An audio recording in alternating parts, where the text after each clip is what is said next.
দেখুন আজকে নিয়ে এসেছি একটি মিষ্টি ডেজার্ট।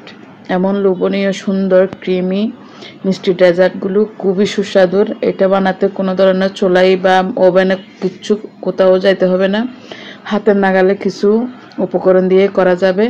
তো এই এমন মিষ্টি রেসিপি পেতে সবাই আমার পেজের সাথে থাকুন। দেখেন কতটা সফট আর ক্রিমি, দেখতে কত সুন্দর। এখন আমার এই প্রসেসিংয়ে যাচ্ছি। আমার লাগবে প্রথমে যে কোনো ব্র্যান্ডের বিস্কিট। আমি বিস্কিটগুলোকে নিয়ে ব্র্যান্ড করে নিয়েছি।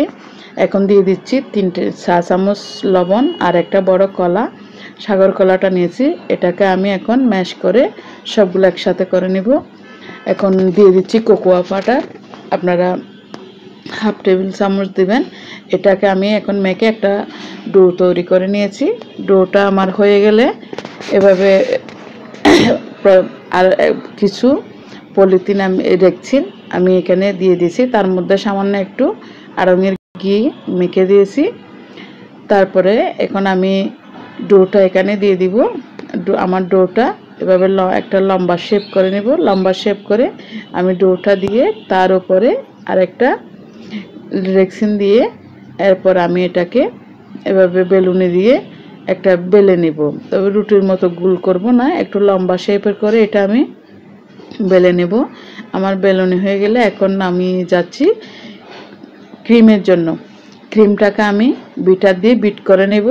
আমি এখানে বিভু ক্রিমটা নিয়েছি, আপনারা যার যার মতো করে নিয়ে বিট করে নেবেন। বিট করে নিয়ে এখন বিট করা ক্রিমগুলো যেগুলো অবশ্যই থাকে এগুলো আপনারা নর্মাল ফ্রিজে প্রায় 7 দিন মতো রেখে খেতে পারবেন। এখন আমি ক্রিমটাকে ভালো করে এভাবে প্রলেপ দিয়ে দিচ্ছি রুটির উপর। তো এটা প্রলেপিং হয়ে গেলে এখানে দিয়ে দিব ফ্রুট। আমি ড্রাগন ফ্রুটটা কুচি করে রেখেছিলাম। আপনাদের হাতে যত রকমের ফ্রুট থাকবে আপনারা 2-3 রকমের ফ্রুট দিতে পারবেন। যত ফ্রুটটা দিবেন তত কালারটা সুন্দর হবে এবং খেতেও মজা হবে আর সাইজটাও বড় হয়ে যাবে। আমি শুধুমাত্র ড্রাগনটাই দিয়েছি, আপনারা যার যার মতো দিবেন। এখন এভাবে করে একটা রোল করে নেবেন, আস্তে আস্তে রোল করে নিয়ে আধা ঘন্টার জন্য এটা নর্মাল ফ্রিজে রেখে দিবেন। নর্মাল ফ্রিজে রেখে দিলে এটা ঠান্ডা হয়ে যাবে। একটু ঠান্ডা ঠান্ডা এই জিনিসটা খেতে যে কত স্বাদের আর নরম থাকে, জিনিসটা খেতে অনেক মজা।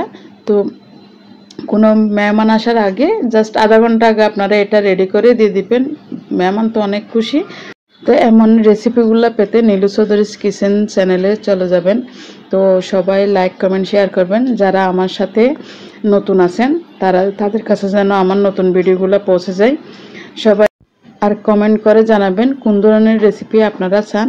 তো আপনাদের মনের মতো করে দেওয়ার চেষ্টা করব। সবাই ভালো থাকবেন, সবাই ভালো রাখবেন।